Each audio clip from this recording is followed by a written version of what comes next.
Ladies and gentlemen. Oh, I'm sorry. All right. We're live. All right, let's get to business. So, I want to talk about Shavuos a minute, but not because it's Shavuos, but here's a way you have a right to talk about Shavuos. Because why Shavuos only one day? Why don't we have Hol Yontif? So this is why Shavuos is only one day.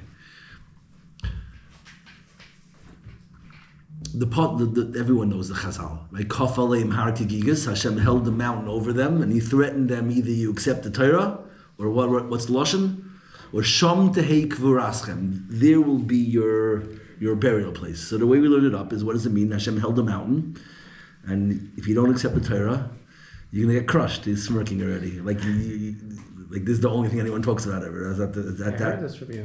Oh, you heard from me? Yeah. What I told you? Shavuos. Oh, you were here with us on Shavuos. Well, you were there for the shir? No, you said it Friday night to us all. But he came to give chizuk to the... Okay, so you'll hear Chazar. Chazar is the ikr. No. It's a short 5-minute thing. Chazar is the ikr, but it's very important. It's only one. You're the only one who heard it. Nobody else heard it. Okay, very good. Okay, you're a chassan. You don't matter anymore either. So the new I have to going hear to slide in. The truth is amazing. When you hear the word chap, it's not much the Hashem controls the world. You're going to see it's so amazing. Wow, it's very cool. What's the word? Kaf aleim har tigigas. Hashem held the mountain over them like a barrel. What's wrong with that? If you wanted to describe, HaKadosh Baruch Hu wanted to describe that He's going to hold Har Sinai, and if you don't take it, He's going to crush you. So what should it have said? If you were writing it. Okay, that's the second kasha. What do you mean, sham tehei kvuraschem? There will be your burial place. What should it say? Poi tehei kvuraschem. You're going to die right here. What's the sham? That's question number 2. What's question number 1? More basic. It's like a hammer. Like a hammer. Isn't the most random thing? I want to crush you. So what am I going to crush you with? A barrel. Like, or better yet, why don't you just say like a mountain? You know, like He held the mountain over them like a mountain. You don't need a like. It's like a setback to say like a barrel. You're losing. He held the mountain over them, and He said, Sham tehei kvuraschem. Why does it need to say kegigas? And if you want to say something, say like a hammer, like a sledgehammer, like an anvil, like a rock, but not a barrel. It's such a maskim. It's basic. So basic of a kasha that it obviously doesn't mean what we think it means. It means something total. What does it mean why would the Torah use a metaphor of a barrel? What is a barrel? What do you do with a barrel? Store. You store things in a barrel. Things grow and they develop in a barrel. So if Hashem held the mountain over them Gigas, what is it? It's not saying I'm going to crush you. What it's saying is, listen, Chevra, you ready? You ready to grow up? You need to run around a little more? You didn't have enough chalmei trips? You didn't go to enough bars? You didn't go to enough kiddushes? Enough kumzitzes? You didn't go to Uman enough times? And Kerestir? And are you ready to get in the barrel? Are you ready to grow up and become a balach rais? Are you ready to sign on and make a commitment? That's what it means.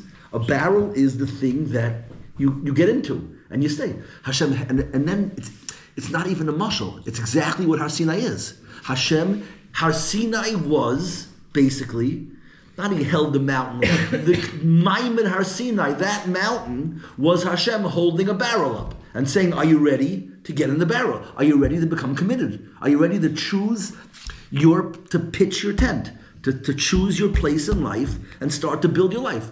Or do you need to run around a little longer? And if you continue, if you can't settle down and you need to run around, sham tehei kvuraschem. That's what you'll die there. You'll be anonymous and faceless, and that's where your life will be. And revach vatzal, you have the atu base of vichtoivedu. And that's what Hashem is saying, the most basic thing in the world. And it's not even a mashal. By Har Sinai, Hashem said, are you ready to get in the barrel? Are you ready to choose your lot and to become a real person? Or are you going to be a floater forever? That's what something, and that's why it means sham. There, here. You ready to be here or to be there? And I want to tie in with this. Otherwise, how do you explain why we celebrate Shavuos B'chlal? HaKadosh Baruch Hu gave them the Torah, and then they worshipped the Egel, and they shattered the Torah, and then He gives them Luchei Shniyos. And then we get the Luchei Shniyos again, we get a new Maimed, we get a new Luchei Shniyos on Yom Kippur.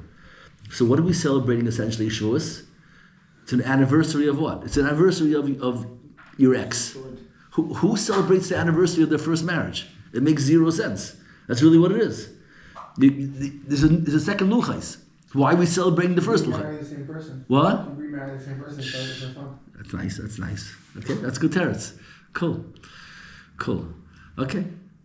But I hear it's a nice teretz. But what I wanted to say is different. I wanted to say a word is that when a guy hits 35, girls who are older, they don't date single guys anymore. Right? They date divorced guys. Why? Because a guy's 35, 40 years old, and he's not married, what does it mean? It means he's a waste of time. What? Problems. It means he's not. A divorced guy, he pulled the trigger once. He's capable of he has baggage and kids and an ex-wife and a lot of stuff. I understand. But Lamaisa, the other guy has no baggage, I know nothing, but he's not saying yes, and it's just going to waste 6 more months of my life. So we celebrate with Har Sinai. Har Sinai is, the koiveya in life is not love and peace versus fighting. That's not the line that divides life. The dividing line in life is people who make a commitment and people who don't. That's the life. And that's what it's about. Are you ready to sign on? Are you ready to grow up and become a balachayas? And that's what happened on ours. Shavuos is the anniversary of commitment. It doesn't matter that it blew up in our faces. Lemaisa, you pulled the trigger. You said, I do. And that's what kafel hakigis means. Are you ready to grow up? Are you ready to choose your spot? Or maybe there's a better spot. Maybe there's a better business. Maybe there's a better wife. Maybe there's a better girl. Maybe a better car, better airline miles program. Are you ready to sign up for a card? And you have to invest in that card. You have to build your miles, right? You can't have every card. There's limited purchases that unless you can make whatever, but that's the word. So that's covenant. And that's why I think why Shavuos only has one day. Shavuos is not about Shavuos. What's Shavuos about? The future. Can you sign on? And the second you sign on, okay, now go weiter. It's not about shalom. It's not about chachma. It's about commitment. Commitment's a one moment thing. It's just an epiphany. I do. That's all it says. I do. Yes. That's all it is. It's yes. It's the most important word in the world. If you think about it, I think that's Pashup Pshat. It's like so obvious. That's what literally. That's all that shmooze is just in the word gigas. That's what a barrel is. A barrel doesn't mean anything else other than the thing that wine ages in. And you reach your shleimus in there, and that's it. Are you ready to choose your barrel? Choose your barrel carefully, but jump in. You want an oak barrel? You want a sherry cask? Whatever it is, wherever you think you're going to steig, but you got to choose your barrel. That's the aside. This is my bachashus, and that's why you didn't need to hear this. I said you'll hear why at the end. Why I either say for the oil, even though you heard it already. Because this year is not about you. You already say he pulled the trigger. Well, the truth is, you didn't totally pull the trigger. You could still we still have to get you to the finish line, right? You never bailed out of anything after you said yes. Very few times. That's the wrong answer. I'm honest. The answer. What's the right answer? No. Not anymore. Oh, that's a good answer. It's a good answer. I'm never going to bail out of things. Why not? I'm not bailing out. No. What? You just say you're not going to bail out. You sometimes it's not a bad thing to bail out. Did you watch the share? Should we turn this off? Or?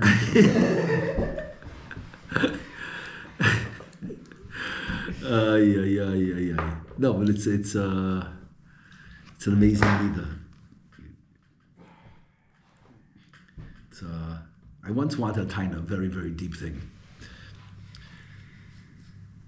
I tried to explain it a few times and it blew up and nobody was able to understand it. But I think this time you'll understand it. Maybe I got better at explaining. We'll see. I'm trying. I once told somebody that, you know what, I wish I could be one of those shoemakers. I'd be a shoemaker. And the guy says, like, what does that mean to you? Like, the guy was like a smart guy. He goes, what does that mean to you, a shoemaker? Like how do you picture it? So he said, I want to sit there, like, work hard on a shoe and be proud of it. And you're going to come into my shop and I'll fix your shoe. And I'm that guy, like, you chop what I did here? You see the stitching? Like I didn't do it like this. I did a mamash like this and show off my shoes. Nobody makes shoes like this. It's like, and the guy says, oh, so you turn the whole point of everybody else in the world when they want to be that shoemaker. It's a humility trip, you know.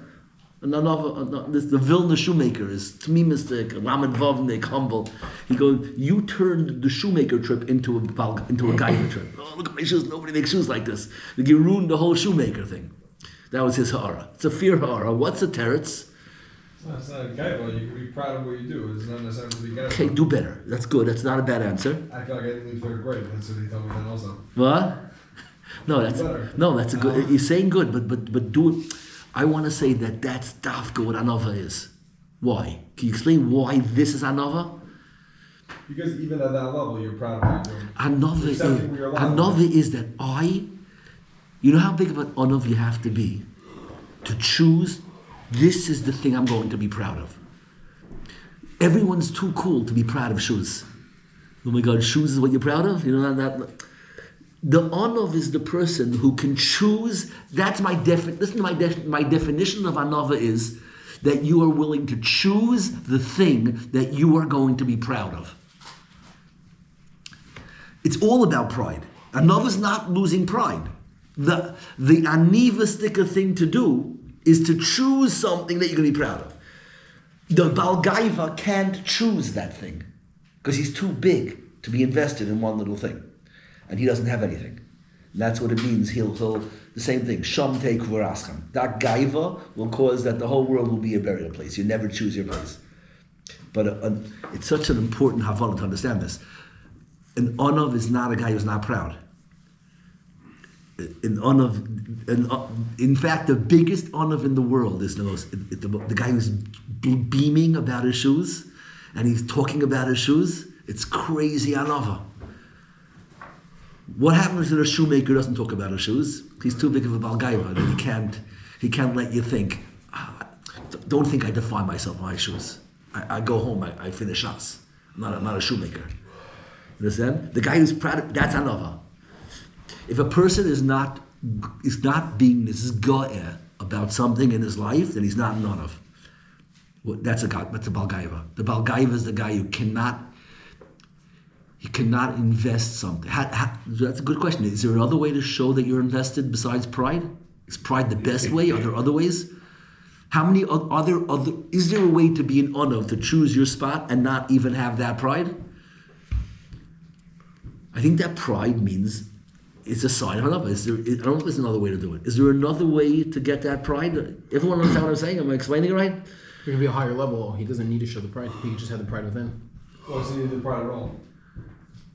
It's natural. That's natural. The pride is not artificial. It's natural. Pride just means is that I invest. I made this. Look, I'm invested. I'm invested. Pride is the feeling you have of a success when you're invested. It means I did it. If you don't feel pride, it means you don't really care. You're not proud of it. I don't know if pride's a very deep thing. I use pride. It could be like a tangent, but it's an important tangent. A lot of it is very important Torah. A lot of guys go through that pseudo philosopher stage where you just, these basic questions that every guy thinks he's like the first Apikaris asks. I don't believe in Bechira. I think everything is whatever programming and what you went through and your trauma and this and that. There's no Bechira. Right? It's a very hard thing for most people to fight that argument because whatever you say, the guy will say, well, that's your, right? You ever try to have that argument? So how do you win that argument? It's like fighting Houdini. You can sneak out of anything. It's a very tough argument. You can always, unless you're there and you have like a X-ray vision, moral X-ray vision, you can't tell what's driving the guy. You could always say it's programming. So I have the best teretz ever. My teretz is why should I waste my time arguing you whether or not there is Bechira? I'm going to prove you in 1 second that you believe in Bechira as much as I do. And everything you're saying is a lie. You believe in Bechira. You're telling me you don't believe in Bechira and you want me to save you and fight with you. You're a liar. You believe in Bechira. I'll prove it to you. How do you prove to someone who believes in Bechira? So I asked the guy this. What's the ratio? Think about it for a second. You don't have to be perfect, but give me a ballpark of your occurrences in your life of being proud and being ashamed. Is it equal? Are you proud 5 times for every 1 time you're ashamed? 1,000 times? Like, are you proud? How many times a week are you proud? How many times a week are you ashamed? What would you say? Who's going to be a guinea pig? Pick somebody. No? How many times a week are you proud? How many times a week are you ashamed? Depends on the week. So if you had to, so forget a week. Forget a week. What's the ratio? Pride to shame. Shame, like shame, like you're. Nothing deep. You feel good. You feel proud of yourself. You feel proud of yourself. You feel like, oh. Shame to yourself, not embarrassed. I don't mean other people. Yeah, I mean to yourself. I'm more proud than I I'm asking you. What's the ratio? Give me a number. It's ballpark. 50-50. 50-50? Okay. Whatever the number is. When the guy answers you, he thinks about it. No answer's wrong. But as soon as he answers it, he's trapped. I asked it in that way because the proof is the fact. If you didn't believe that you're a boicher, you would never be proud or ashamed. You're pre-programmed to be proud and ashamed. No, there's no such thing. Of course. It's not pre-programmed. Pride and shame are mitzias. Pride is the feeling you feel. What's the definition of pride? The feeling you feel when you Chose right. And shame is the feeling you feel when you flopped, when you took a shortcut. If you feel pride, it means that you believe you chose good. And if you feel shame, it means that if you don't believe in Bechira, everything's the same. You would never feel, it's all caused. There is no difference between this and that. It's impossible. It's impossible to feel pride and shame unless you believe in Bechira. It's an amazing thing. There's no way out of it. Now be Houdini. How do you sneak out of that argument? You have a way? Is he trapped? And saying you're pre-programmed, I say, it could be I'm not saying that I'm not saying that there is free choice. I'm just saying that you believe in free choice. You may mathematically wish that you didn't believe in free choice because it doesn't make sense, but whatever it is, you believe in it. You might need to go to if you're saying that you really think the math is different, the math is not making it to your head. So you need to go for therapy. What? I don't know why you can't be pre-programmed to feel shame. What does that mean? Shame isn't a magical word. It's we know what it means. It has a meaning. It has a meaning. Shame means it's an equation you make in your mind. Figure it out. What's the equation? You can predict it. You can rip it apart. You feel shame. Every time you feel shame, you go in your mind. You go, I had a few choices. I knew which one I wanted to do. I knew which one I'm supposed to do, and I bailed out. Shame is the feeling you feel when you cop out. When you don't live up, and you know what it is? It's so real. I'll even prove you wrong, because if you do an Avera enough times, it's out of your Bechira, you're going to keep doing it, you can feel shame. You won't feel shame anymore. Yes, you would. No, if you do, a guy goes there for 25 years. You think he feels shame. The shame moves. He has to do something sicker or weirder to feel shame. That's right. I don't feel shame. The original thing, once it's not a choice anymore, you don't feel shame anymore. You might feel shame that you got to this point. Look how far you got, and that was a choice. But right now, you only feel pride and shame on the thing that's the next step in your journey. You could have a global experience of shame on the entire Shtalshalos, because that still stands. But it's not what I'm doing right now.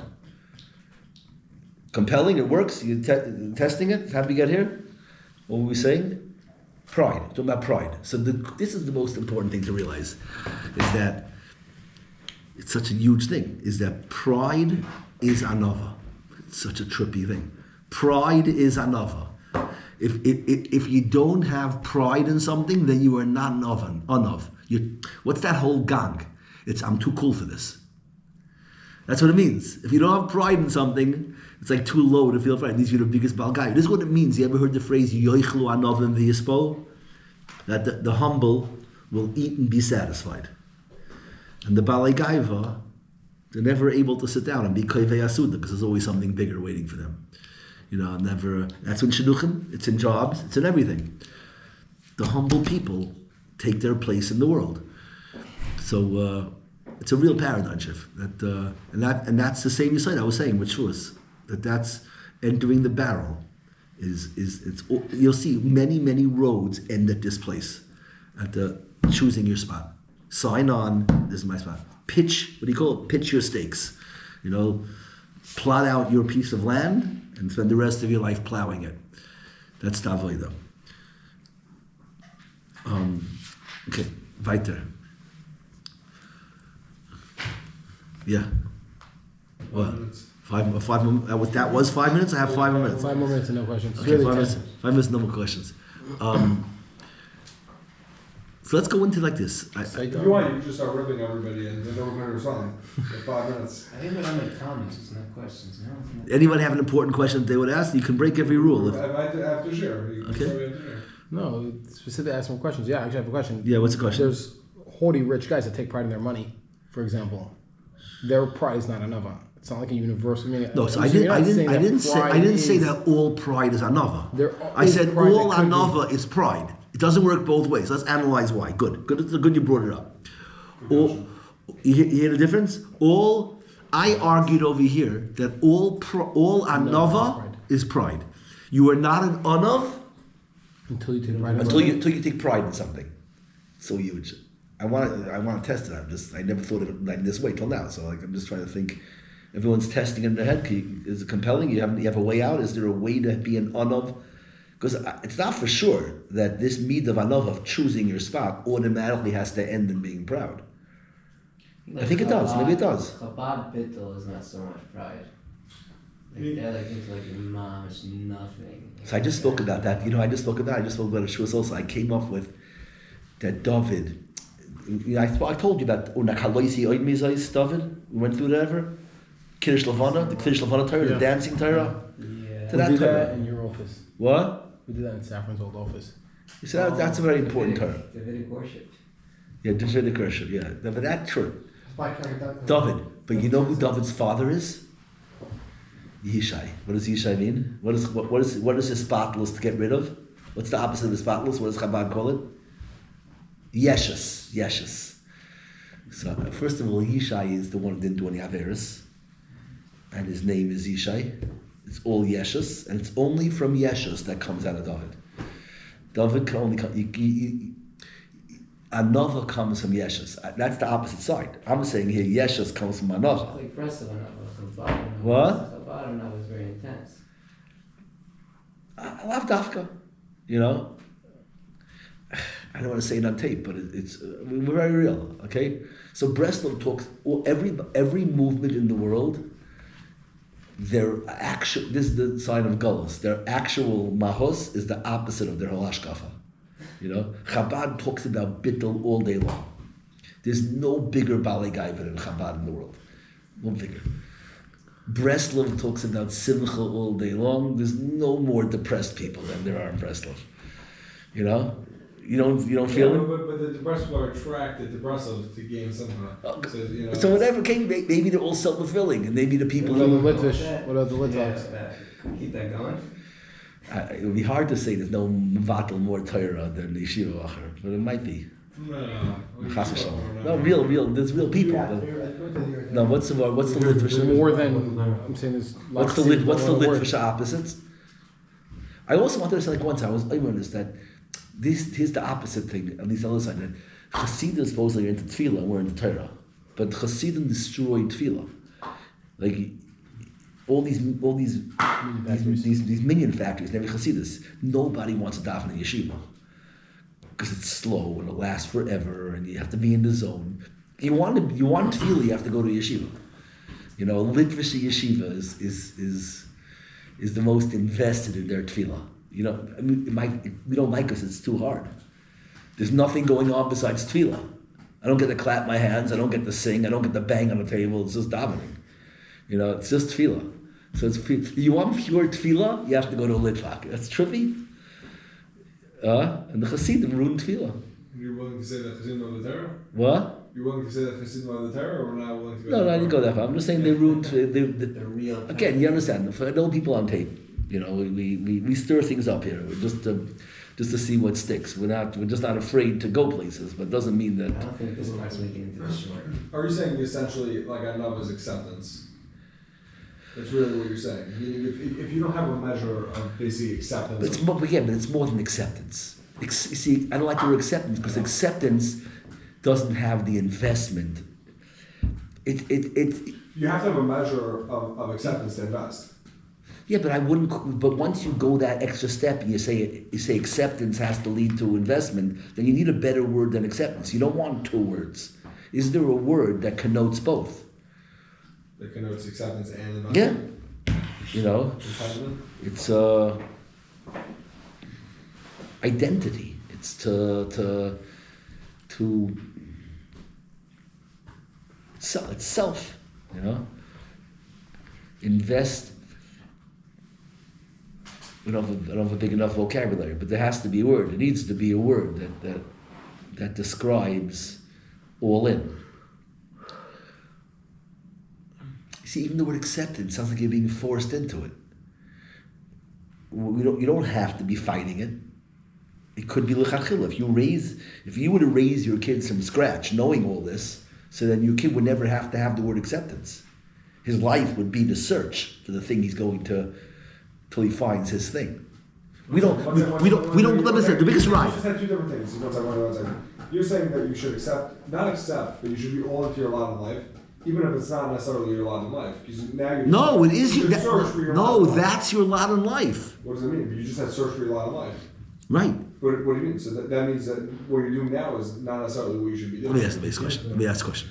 It takes time to find things. There's a chinuch stage. You get married. Change the muscle to marriage. Yeah, Perfect. You get married, and it takes time. I realized after a few years of marriage that she's not the one, and now I'm ready to find the one.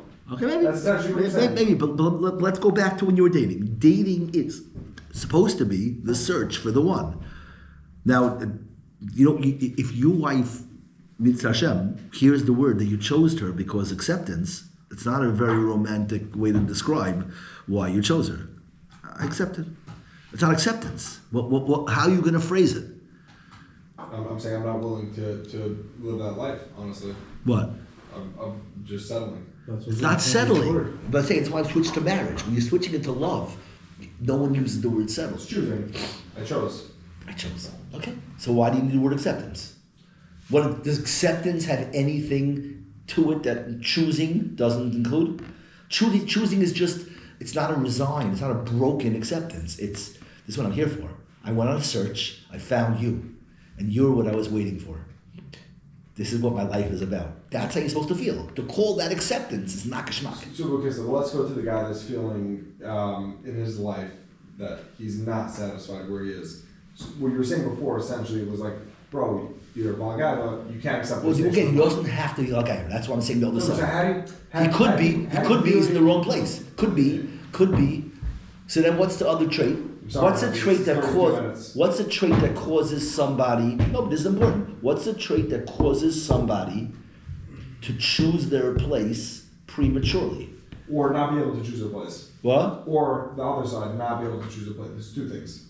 Well, not being Two sides of the same coin. able to choose a place, I think it ultimately is only gaiva. Or you're a paraplegic and you haven't been able to get anywhere. I mean, intellectually and morally, you're totally paraplegic. But any guy who's capable in his mind or anything of getting out there, there's no way you can go your whole life and not find your place. 1 second. So first of all, I just want to go into one thing that you're saying. Rabbi Kiva was 40 when he found his place in life. I think in general we're very, not to give a share of my own, we're very like, hey, you're 25, why did you find your place? Well, the guy found his place at 40. Meaning, Bayaz essentially was Makan what he needed to do at the age of 90, right? I can't bullshit. Which one is the story? Meaning if I want to make a movie. First of all, everyone did it at 40. First of all, I don't think you're right, because Rachel never would have fallen for him if he was a flake. What happens is that Rabbi Kiva's wife. Oh. What we have, what it is I wouldn't want to normally go. All the way in I his direction? I wouldn't want to go here right now because we're not up to this stage, and we have. But I'll say the word, and then we'll go backwards. Way too easy. Your place could be evolving.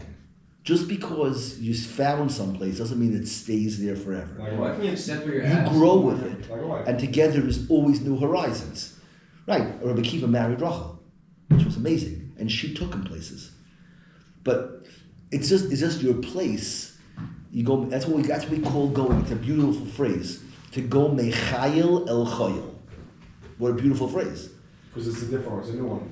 But you already were in chayil. You found your chayil. Chayil is this is my battlefield. But then there's a new battlefield. You should go from one battlefield to the next battlefield. You should be nis'aleh. Lahagdil Torah or lahadira. It was called Torah before you, or Magdil Torah Nadira. Real people are constantly expanding. The universe expands. I doubt the shoemaker who's proud of his shoes, it'll stay there forever. But if you're not proud of your shoes, you could stay there forever. You know, if you're the guy who's... Or being proud of your shoes will bring you to the next opportunity. Yeah, because you're fully leveraged. But that's the point. The point is that pitch your tent, put all your koiches in, and then you're a living being. You're alive. People are attracted to you. People want to invest in you. People want to learn from you. They want you to learn from them. Whatever your relationship is, they want in with you because there's a certain look a person has when he's on. And that, what I'm saying is that trait that precipitates all that, it's crazy. It's called anava. Yeah, and I think to go back earlier in my vart, now to reverse engineer my first vart, I said the whole life comes down to the guy who can get in the barrel, the guy who can't get in the barrel. So what we're saying now is the trait, I said it's about commitment. But now we're saying a chiddush, that the trait that allows people to make commitment is anava. First of all, don't say no to that, because if that's true, it's amazing. Let's test it. Let's say we have a guy who can't make a commitment. I'm arguing now, I didn't organize this, so we're doing it backwards, that the midah, it's definitely a midah, it might not be the, let's see if it's just some cases. But there definitely are cases where a guy can't make a commitment because he doesn't have anava. Anava is the ability to decide. It's only an oak barrel. I would have the cherry cask and the pine and If it's like above his level, then what? Depends if it's above his level. Right. Okay. Could be it's above my level. Right. That could be too. Should make it not your level. Okay. So that's good. So what? So if someone is refusing to make a commitment, yeah, but there's no reason why you can't find something. Is that like an excuse for life? I never found anything that's not. Everything's too good for me. That's not. You're saying a different reason why somebody wouldn't make a commitment. It's above him. He's not good enough for it. It's out of his league. I'm saying the opposite. I'm saying that if he has. It's below him. If the thing that he's choosing and he's accepting it, it's not humility. If the thing that he's accepting is above him. If he's some random dude they want. Oh, if he chooses to take. Oh, you're saying the flip side. I'm saying the reason why he didn't. So let's do both of them. I thought you were saying that the reason why he's not making commitment is this thing is too big for him. So that is anava also. Okay. It's not gaiva, right? But my question to you was then, you mean he never found anything that's right size? Everything's bigger than him? That's a problem. So you're saying fakir. If the guy chose something, and what? And the thing he's choosing is way above. He agrees to become a CEO. it's way over his head. Company, he's coming. Yeah, so that's not anava. So what is that? What? That's an interesting guy. Yeah, it's Interesting guy. Interesting situation. No, it's interesting because most people are in touch enough with who they are that they'll dabble in things over their head, but they're not making commitment to the thing over his head. That's like a really, it's a really risky thing to do. To make a commitment to something that's over your head. Commitment is not going to be here forever. You can go do something over your head when you think you could fake it for a few hours. I can go hear shir by somebody. I'm not going to spend 4 years in a yeshiva, but there are people who do that, right? They go, this is a cool name, it's a good thing, and what do they think? What are they thinking? Definitely not humility, it's all. Can we analyze that guy? It exists, right? The overachiever? No, fakir, the faker. What are you calling him? You're just going with that. The overachiever it's a different category. What's the overachiever? What is he? He's the guy who's choosing. He's not going to choose. No, he bites more than he can chew. He bites him, but he's doing it because he thinks he can do it. He doesn't realize he has aspiration. But that's why I tell every guy dating that's what you should do. You're supposed to marry a girl, as my yesod, that you're a little scared of. You're a little scared to marry her. You're supposed to go to the chuppah with the thought of, if I pull this off, pull this off, I'll be the happiest person. Is in she the world. type A or type B? B. No. So there's no such thing as a type A. But so No such thing as type A. Type A. healthy girls are never type What's A. that? The superpower of a bas melech, Yes. the superpower of a bas melech. Yes. You see, a girl's a bas melech. And no healthy guys. Really No, so I want type to A. explain this because what do you mean I'm saying crazy? There's no girls type A. No, there are. But it's the same. I want to explain Something what type happened A. to them. I want to explain what type A is.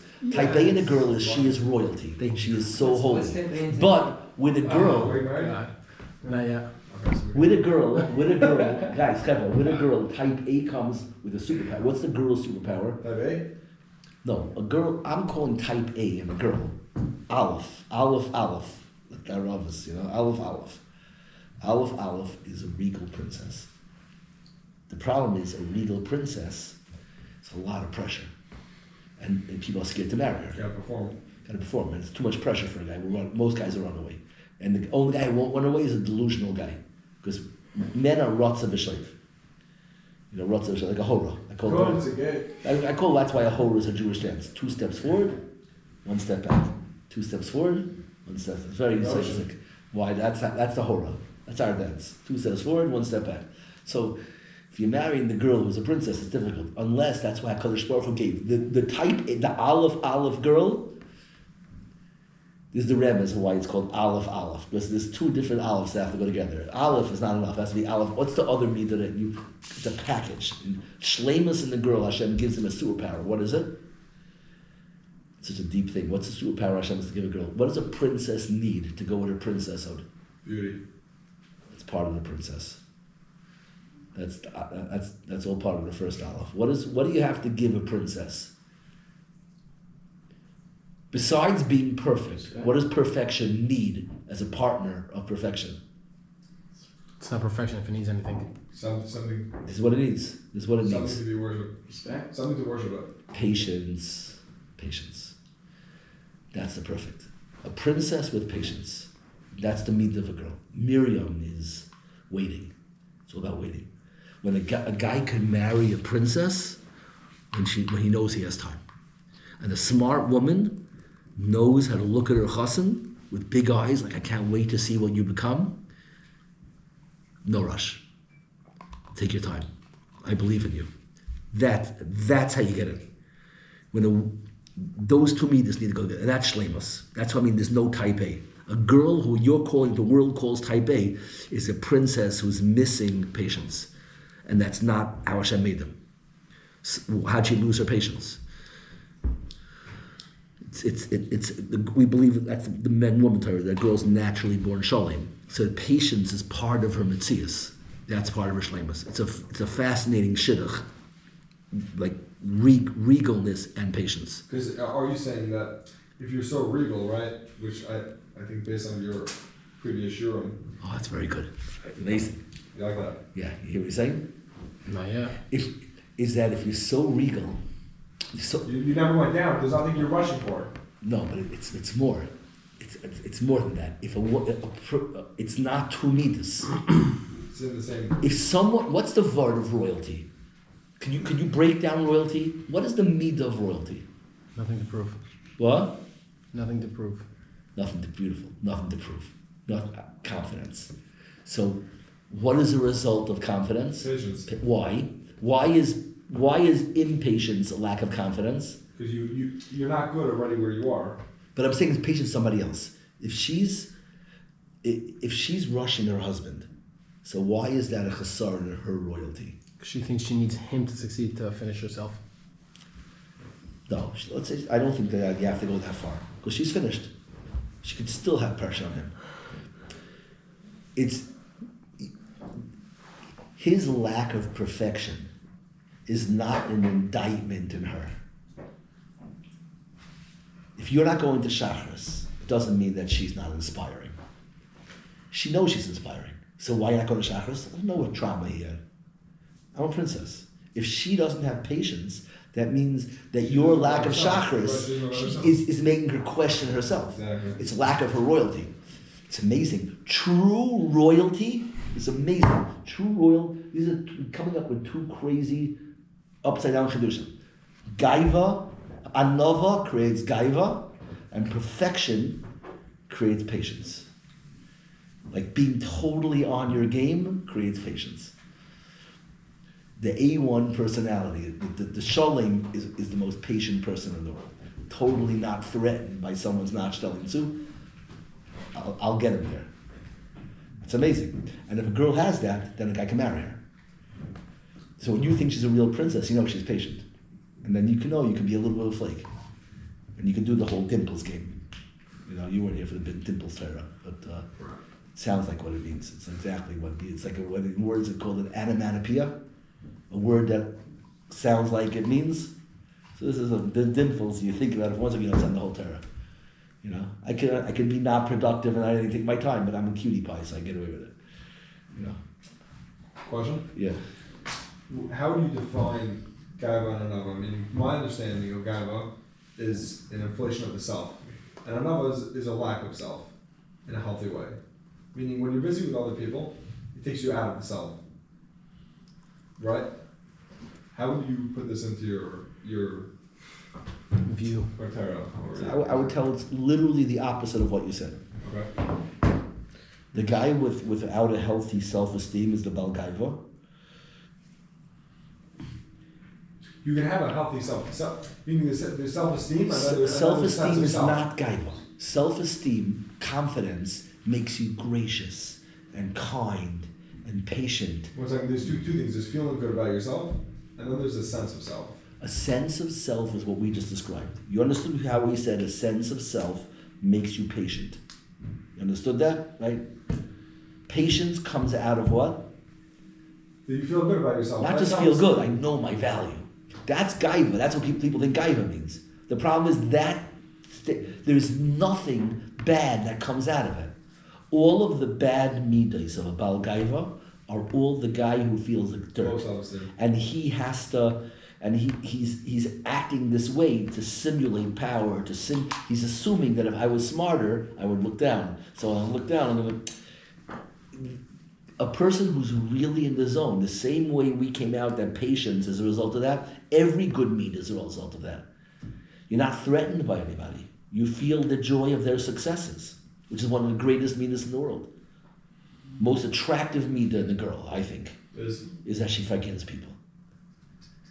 And then if you're knocking someone, to me that's the most romantic, the biggest inspiration. You say something negative, and the girl goes like, oh, I never, come on, you don't,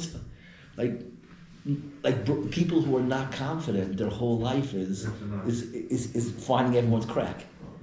When someone else found somebody's crack and she's trying to spackle it, you know, that's a girl. That's why we love them, and that's what it's about. Someone who can forgive someone else, who feels the joy of someone else, and true compassion. Compassion isn't just feeling good. The ikar thing of compassion is fakert, is that you didn't say kumtem, you know, like you're not enjoying it. It's very weird. There's a space in between. Some people in the world want everybody else. A person who's insecure wants everybody else down to your level, and the person who's really secure wants everybody else to have a bracha. Right. And that's what a princess is. In all the princess thing, they're feeding the birds. They're just feeding everybody. They're singing while they're doing it and skipping, and their feet don't touch the ground. It's just, but that really exists. It's not La La Land. That's what girls are supposed. That's what a girl is. And when you see that, you're supposed to say, "What can I do to marry this person?" This is a guy that's locked in right here. This is a guy that's locked into what he's doing in life. Give him the chiyas to go back to his wife later. He does work hard. Everyone here works hard. What? Everyone here works hard. Baruch Hashem. Baruch Hashem. Nobody works hard. No one who has the most kids in the room. Kids are what takes it. That's what does it to you. You can do everything in the world. No, I don't count as kids once they're. Yossi. Oh, you said your son-in-law did a video today. Oh no! What do you do?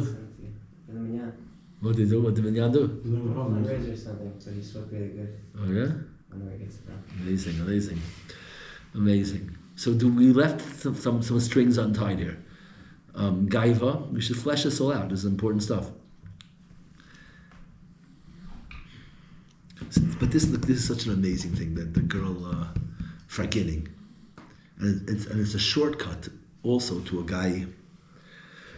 girl losing her whole princess mystery. Girls need to hear this. This should be the girl's college moves. Well, elaborate what you're saying. When a guy hears his wife on the phone with no lady and they're ripping apart every lady in the neighborhood, so what do you walk away from that phone call hearing?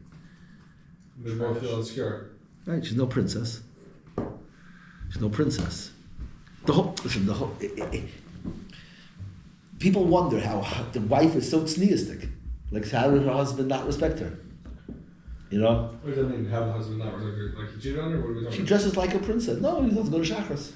I use chakras. Chakras is my metaphor. Okay. Right? If a woman's a princess, you never told that to you, I'd say it all the time.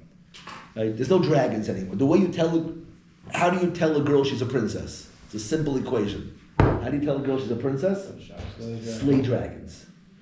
That's what you do with princesses. You risk your life trying to kill a dragon, right? That's when a guy is killing a dragon. What does the wife say? Oh, no, I must be a princess. Look what he's doing. Look what he's doing for me. He's killing dragons. So what's today's dragon? It's been a while. There haven't been dragons. So what has the universe replaced dragons with? Business world. Snooze buttons.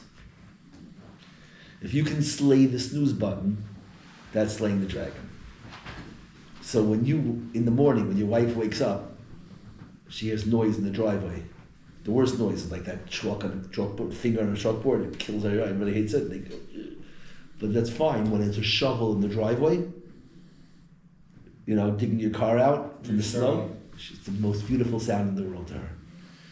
When she's lying in bed and she hears her husband digging the car out and driving, it's dark outside. She looks at the clock and it's like 6:15, and she is scraping. She goes, thank you, Hashem. Because what is she hearing? Translation? What's the translation? Do the math. What's the translation? Worth it. But do the middle step. When the guy is slaying dragons, what does she hear? I'm a princess. How does a man tell his wife she's a princess? Slay dragons. So what's the modern dragon? The snooze. So when you're slaying the snooze button, and now when you're not, when she hears the snooze button go off every 5 minutes, 8 times, with that little grunt and that, like, so what's the translation to that? You don't care. That what? Inspiring. Well, if you're not motivated to get up and start your day, then that's She doesn't care that you don't care. What does she hear? She's not a princess. I'm not a According to princess. what you said I'm a before, dog. You're saying I'm a according to what you dog. said before, then it shouldn't apply to her at all. Because if she's a real princess, doesn't matter if you're hitting the snooze button or not. So I guess most of us are in the middle. No, good, amazing. So what's a terrorist to that? It's amazing. So what's a terrorist? After years of thing, you could convince a princess she's not one. These are things. After years of thing, that's what marriage is. Marriage is the one place where we're vulnerable. We can get to each other because it's total commitment. So what that person says rocks my world, because like I can be the guy, you know, like I say it like this. Imagine you have a guy like some important business leader, a Steve Jobs, somebody who the whole world idolizes, not because he's a rock star or a rapper or something stupid, real things. Someone who built. iPhone's not either real things. Okay, good. So I'm saying someone who built something, but he built a company, changed it, whatever it is. So pick somebody else, whoever it is, Elon Musk. They both listen. Somebody who, the original Nikola Tesla. Okay. He died like a loser. Guy broke me. Yeah.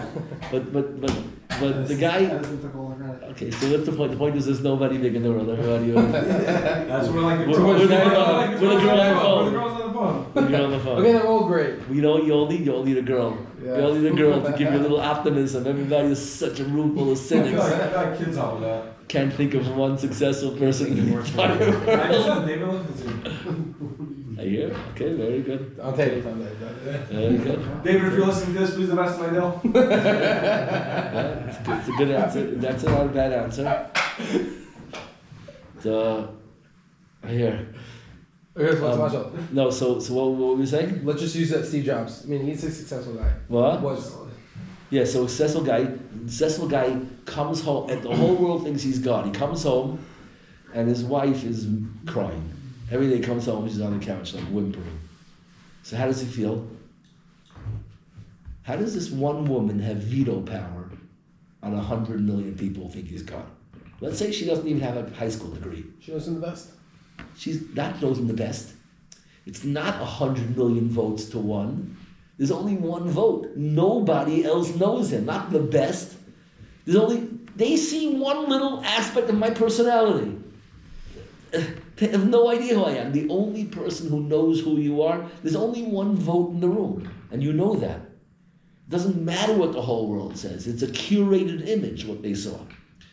There's only 3 people who know you. You know, your parents, your kids, and your wife. And there's an order even to them. Like, who has veto power? So all 3 of them have veto power over the world. The whole world says you're God. Any of those 3 think you're a bum. You know what the truth is. So if the whole world thinks you're God, and your parents think you're God, you feel good. But if your whole world thinks you're God and your parents are God and your kids don't, your kids have veto power over your parents. Why? Because parents are biased. You know parents are biased. You know your parents, whatever you do, they're going to say great. Your kids aren't biased like that. Okay, now if the whole world thinks you're God and your parents think you're God and your kids think you're God, but your wife doesn't, so why does she have veto power? Because your parents are biased and kids are dumb. You can trick them. Right? So the only person in the world who really matters how you feel is your wife. And do one better. Let's say the whole world thinks you're God, your parents think you're God, your kids think you're God, and your wife thinks you're God. But you don't. But you're cheating on her. But you're cheating on her. So now, To thyself be true. the only person who has veto power over the entire world is you. And ultimately, if you test it, everyone can hate you. The world can hate you. Your parents can hate you. Your kids can hate you. And your wife can hate you. But when you know that you're doing everything for them and taking care of them and what you're doing, and everyone just is being lied to, whatever it is. So the only person who really matters in the whole world is what you think about yourself. And that's the last person that we're trying to impress. We're busy with everybody else. But in the end of the story that's the only person who matters. So that's the story. All right, we didn't finish off. We have work to do with the humility and the pride.